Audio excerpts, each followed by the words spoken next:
You survive the Nam, you get to live forever, man. I basically tried to figure out how to avoid going to Vietnam because I saw no reason to go over there. It didn't make any sense to me. I thought it was a great example where our leaders were taking kind of innocent kids and putting them into a hopeless morass with all kinds of seemingly profound political reasons like the domino theory, which nobody talks about anymore, of why we should be there. It never made any sense to me. I never understood it. I said, I'm not going, and I did everything I could to get out of it.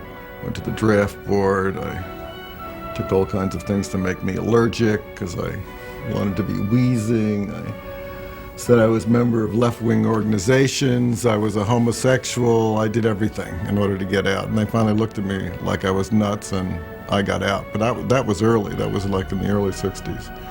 So I was very fortunate. What we're gonna do is requisition ourselves a girl.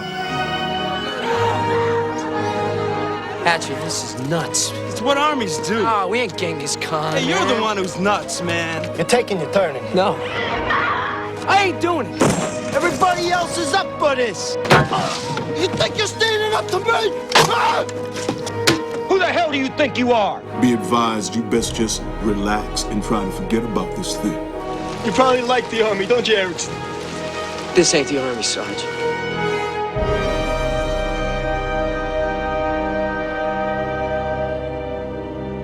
It was a piece of reporting in the New Yorker I read, I guess, around 1969 about this character, Erickson, who had been in a squad that had abducted and raped and killed a Vietnamese peasant girl, and how he had tried to bring them to justice. Ironically enough, when I was at Berlin in 1970, the festival was closed because of an anti-American movie made by a German, which was Casualties of War. He had made the true story, and there was such a controversy over this film because it was so anti-American. This was in the midst of the Vietnam War. The jury couldn't disband, and the festival was over. I've never seen it. I tried to track it down at one point many years later, but made by a German director, have yet to ever see it. I've been trying to make this movie since I read the article in the New Yorker in 1969. And because of the success of The Untouchables, and there have been some successful Vietnam movies, obviously Platoon, I got at least Paramount to let me develop the material. David Rabe was in Vietnam. And David Rabe had already written a couple of plays, at least one that dealt with Vietnam. So this is a subject very dear to David Rabe's heart. One of the things that excited us was the fact that we wanted the screenwriter who was going to take this on to really have some experience. So David was a natural. Not only was he a great playwright, this is terrain he knew a lot about. And I sort of relied on him for the authenticity because he had actually been to Vietnam, he'd been in the war, he'd written many plays about it. So I was guided basically by him. The script came very quickly. We knew exactly what we wanted to do. We followed the material very closely. It's a kind of a project that we've been thinking about for decades, and it all came together very quickly. How long you been in country, Erickson? Kitustrailers. 3 weeks. 3 weeks? Oh man, you're breaking my heart. It was developed at Paramount first. Dawn Steele was there. I think Dawn's attitude was, hey, we've just had a big success with The Untouchables, and let's go do this.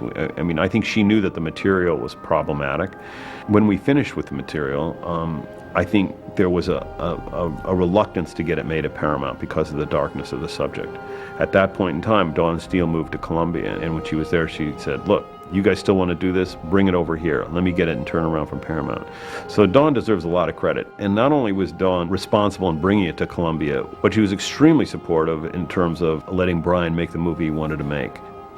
Look, they did it, man. They did it. You didn't think they were going to do it, and I didn't think they were going to do it, but they did it. They took her and they killed her.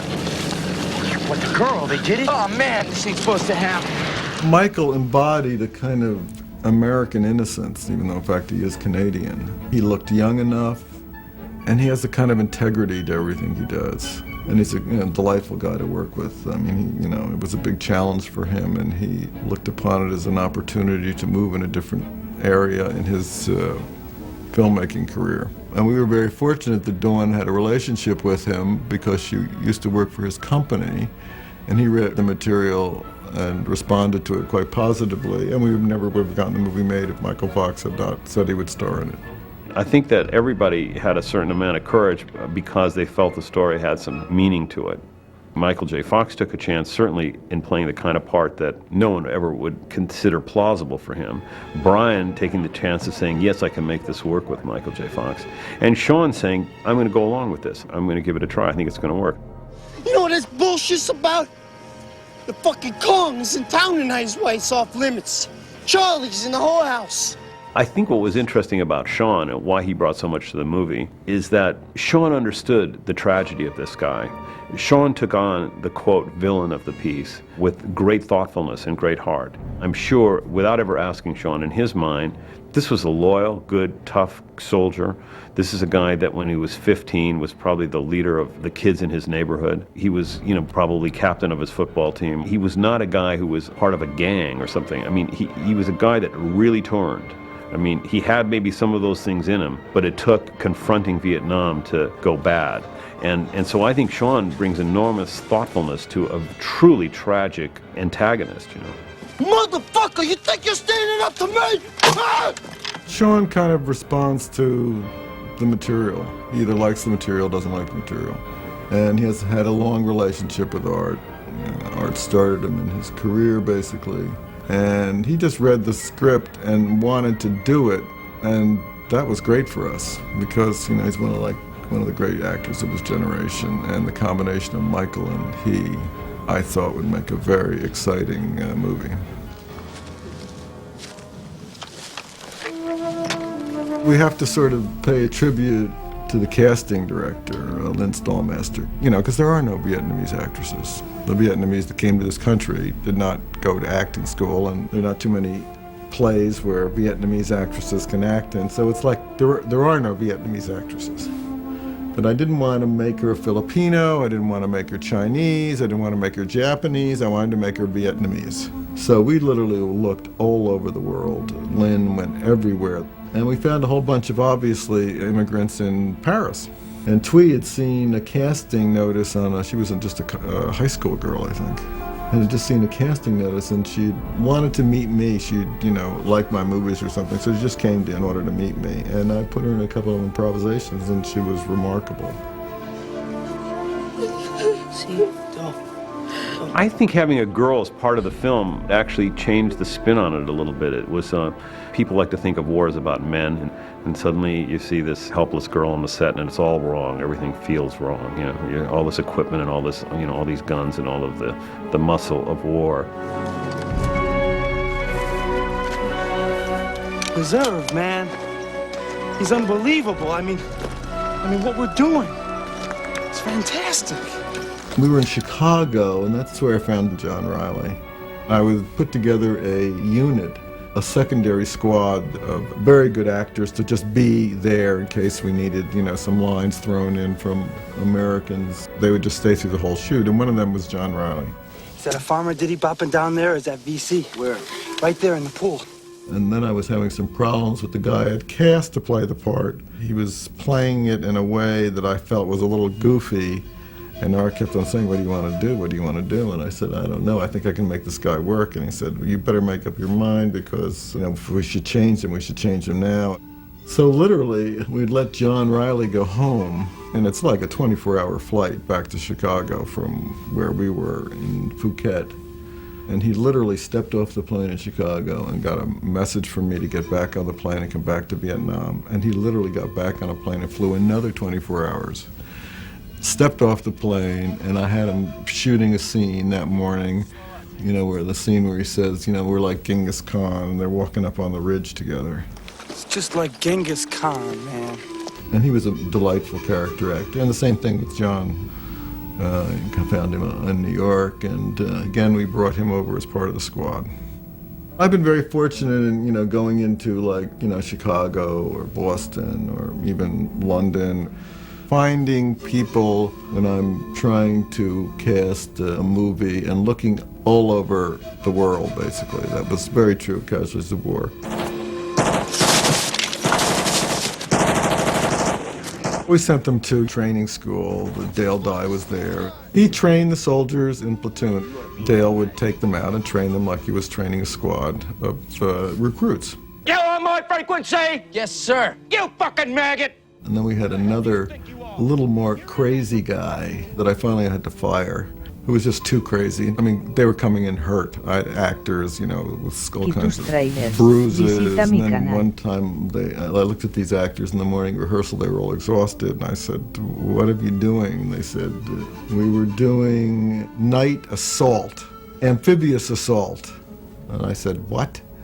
They were doing amphibious assault. And I said, "Are you crazy?" And they said, "Well, you know, we thought we should do it." These guys sort of, you know, their attitude is, we'll take these actors and turn them into soldiers. And these guys were really putting these guys through hell. And the actors were trying to keep up with it, but some of them were actually getting hurt. I mean, they were physically getting hurt because it was just too difficult what they were doing. So I finally had to fire one guy. And he calls up Sean in the middle of the night and says, "I want you to assemble your squad out on the quadrangle at, you know, 0200 or something." And Sean goes, "What?" Because Sean was the Sarge. Sean went through the basic training flawlessly. He hung out with the Vietnam soldiers that were our technical supervisors. He was in incredible physical shape. And he never associated with Michael J. Fox. He just stayed with his guys, which created a tremendous amount of tension between them when we were shooting. This is kidnapping, ain't it, Sarge? Take the point. Go relieve Hatcher on point. Why? You got the point. Eric Schwab, who's worked for me since Body Double, has a tremendous visual eye. And I basically sent him out to find where we were going to shoot this movie. We found the best places in Thailand that were closest to Vietnam as we could get.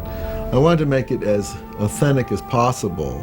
And Eric found all these incredible places. And he shot a lot of the second unit stuff where you see the, you know, the four of them going up the mountains or whatever. That's all Eric with a second unit group. We built an entire army base. I mean, you know, and he does have some big angles in the movie where you pull back and you realize you're on an army base. I mean, that was just built out of thin air. But, you know, Brian made use of the terrain there. I mean, you're always feeling angles. You're always sensing that you're in the world of where Vietnam is. The most important thing visually about the jungle is there are no landmarks. You're immediately lost.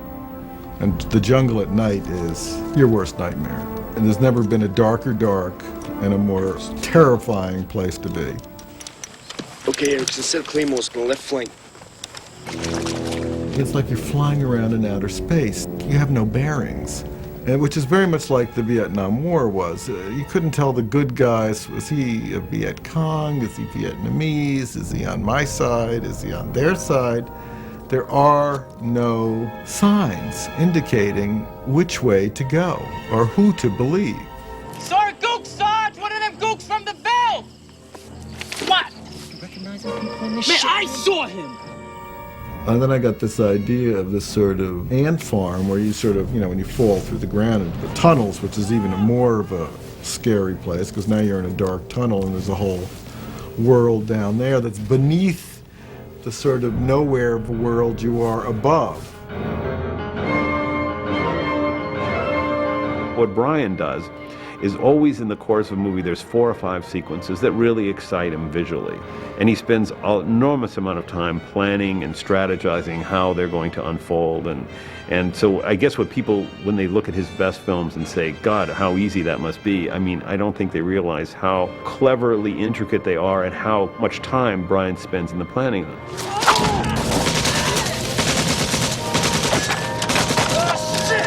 What we literally did was take a section of jungle and turned it into a soundstage. We rigged it for rain, we lit it from the top, and anytime I wanted to shoot another place in the jungle, we'd move around the jungle a little bit and you'd be in another place. And you could be 5 yards away or 100 yards away or 5 miles away. You couldn't tell the difference.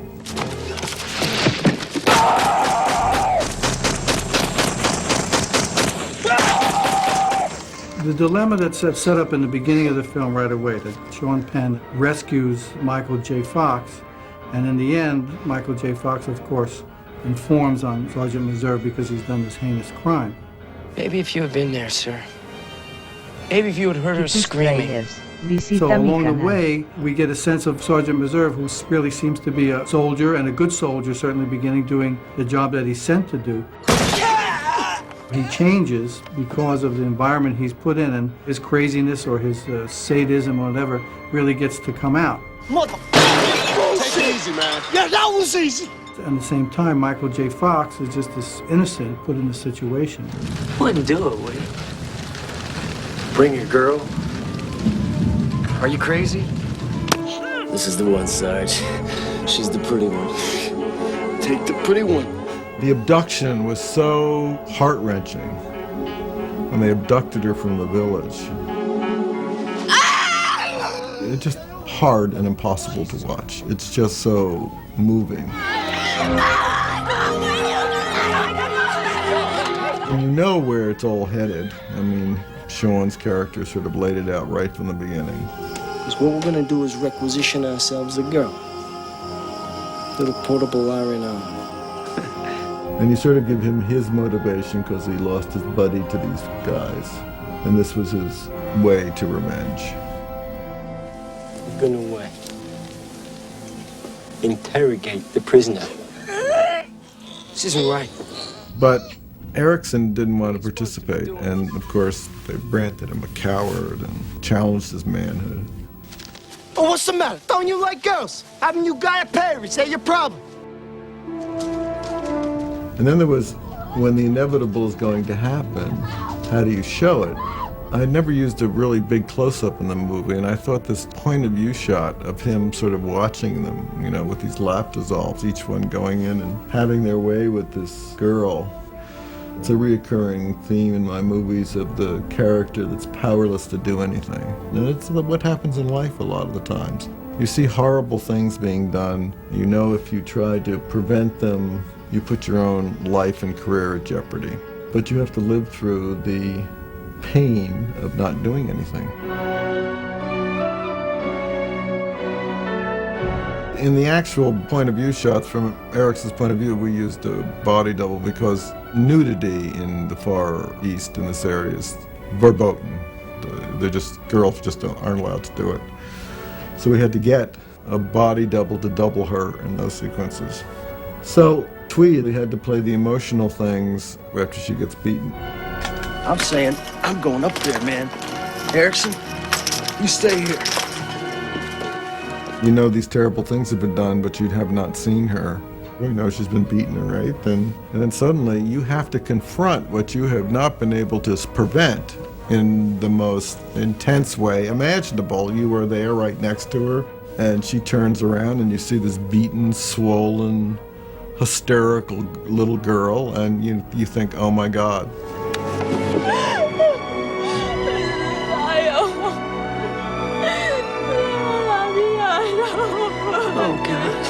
And he again tries to help her, but he doesn't move fast enough, and he's afraid he's going to be court-martialed for being a deserter. I'm sorry. I'm sorry. I can't do this. I can't do it. You don't understand. So again, he sort of doesn't do the heroic thing, and which ultimately leads to her death.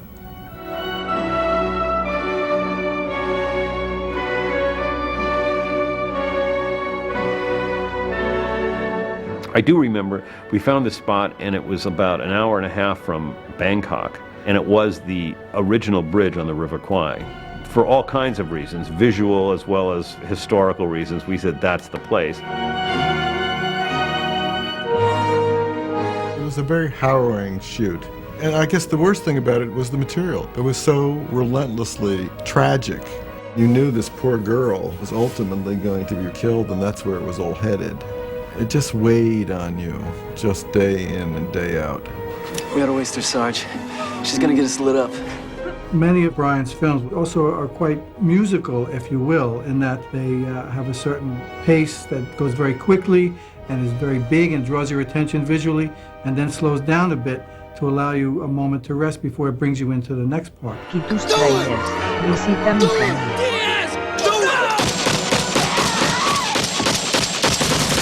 And in the scene on the train trestle, it was sort of building from the beginning, really, from the time that Michael J. Fox shoots off his gun.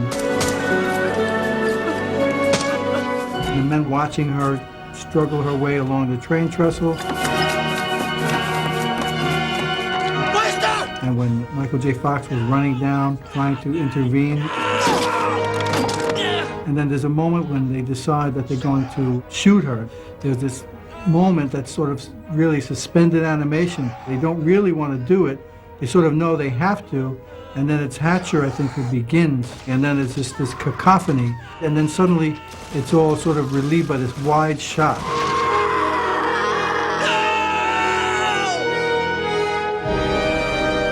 You can't believe what just happened. You've actually seen it happen. You couldn't help but watch because visually it was so interesting and each cut sort of drew you to the next. And of course it's the irony of they're shelling them and then ultimately, because it's a explosive depot, when the helicopters come in, they blow up the explosive, which in turn blows up our gunship, so in fact they blow up themselves. It's like you're just sort of capsulizing the absurdity of this war, because again, this is a war with no sort of moral borders to it or moral lines. It's all kind of gray. That was incredibly difficult to shoot because of the heat, because of the weather, and it would be raining and the sun would come out. We'd just do this like in a cycle every day. The location was extremely far to get to. And sometimes you would get there and it would be raining and you would just go home. And that was kind of dangerous out on those railway tracks. You know, you could fall off into the water. The usual ensemble of bugs and stinging spiders and snakes all over the place. And again, it was a terribly upsetting scene to do. Be advised, you best just relax and try to forget about this thing. Now, the shit with that girl, that was wrong. But he's a kid, Erickson. He's 20 goddamn years old. And you're gonna ruin his life. Of the charges of rape and unpremeditated murder, PFC Antonio Diaz is found guilty. Herbert Hatcher is found When Michael J. guilty Fox and is standing at the court-martial and the sentence has been handed down that all the men are guilty and have to go to jail. 5 Tony Meserve is found guilty. The audience is on pins and needles because we're wondering, okay, are they going to hit him on the way out, or is there going to be any sort of confrontation at all? And of course, Diaz goes by, and Hatcher goes by, and Clark sort of gives him a dirty look. And you see Meserve say something to him, you don't really hear it. You know, Brian chose to just let the audience put whatever they wanted in their minds about what was said at that moment. And you know, he's promising some sort of retribution. And so it's really a little bit scary, wondering what Meserve has said to him. And if I was them, I'd be pissed off, wouldn't you? I'd be looking for a little payback. There was a movie made in the 60s, I think. Eliot Zahn made a movie called The Visitors. He had also read this story in the New Yorker. So his son wrote a screenplay called The Visitors, which was based on the guys getting out of jail and coming back to Erickson for payback. So we had another ending, which is sort of what was the Kazan picture. We had sort of this nightmare sequence where they do come back. And there was a tremendous controversy over this. And this became a great bone of contention between David Rabe and I, because we wrote this nightmare ending, and then we sort of decided to go with the redemption ending. But he was never happy with it when he saw it. In fact, he was very unhappy with the way it ended, even though, in fact, he had written it. And I refused to change it. I said, I can't go through life thinking about Erickson every day, waiting for those guys to, you know, get out of the brig and come and get him. I feel that it's more in fitting with our feelings about Vietnam, which was, it was a terrible nightmare. What I wanted to sort of show, basically, was the Vietnamese recovered. What's our problem? You know, because, you know, many Vietnamese came here, started new lives. You know, they managed to go on with their lives. And I wanted to have that feeling at the end of this movie, that this terrible nightmare had happened, but you cannot let this wound not heal. You've got to move on. And that's what I wanted to suggest by having Erickson see a Vietnamese that had moved on. Maybe he could move on. Xiaoko. Kitustrailers, visita mi canal. Do I remind you of someone? Yeah. I made Twee play the part, but I put glasses on her and a different nose. You had a bad dream, didn't you? She couldn't have the same voice, so I had her voice dubbed by Amy Irving. So she's a different girl, but she's Vietnamese, and she reminds him of the girl from The Village. It's over now, I think.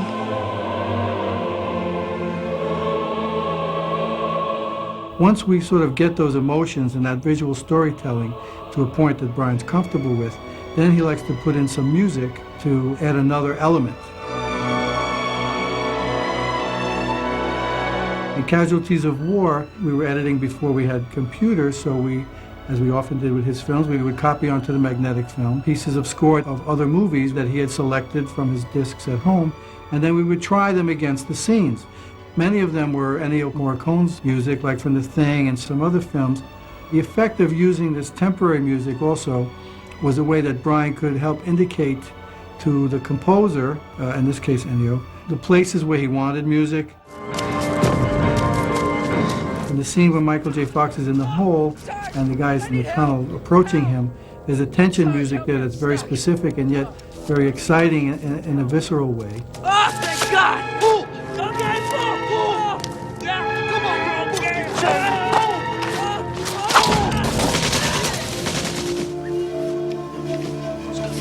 girl! With regard to the woman who was in danger, a lot of that sort of jungle setting seemed to evoke for Ennio, and I guess for Brian too, this pan flute, which is a very specific sound. It can be a very melodic, sort of eerie, celestial sound, if you will. After she's been raped and she's in that hooch, it generates a feeling of sadness, which underlines what's happening there, and is really, really emotionally very gripping.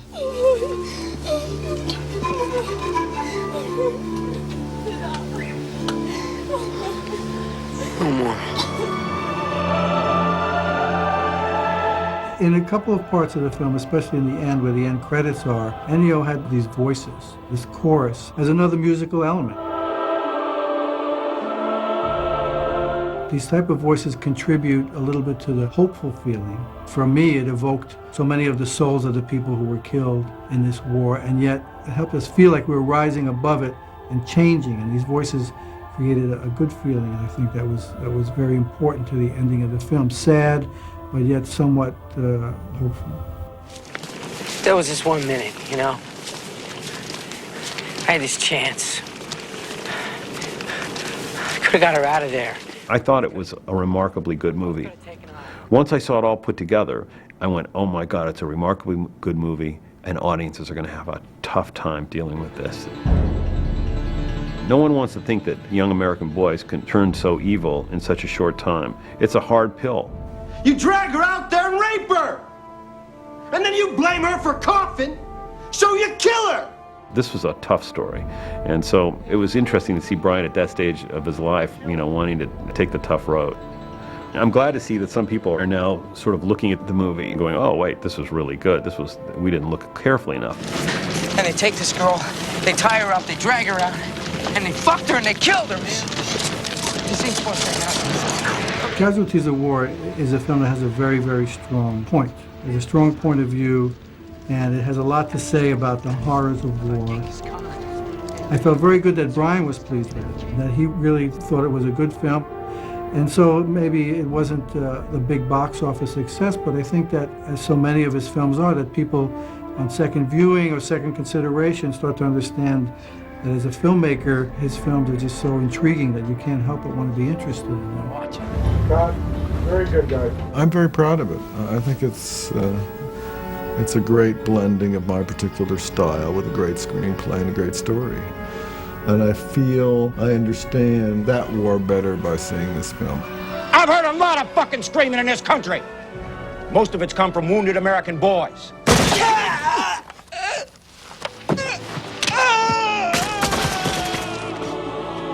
Vietnam is a tragic melody that just suddenly stops, and there's no reason for it. You'll never be able to explain it. It's like you have some type of terrible pain and then suddenly it stops. You don't know why, and you thank God it's not coming back. Kitustrailers, It's over visita mi now, I think. canal.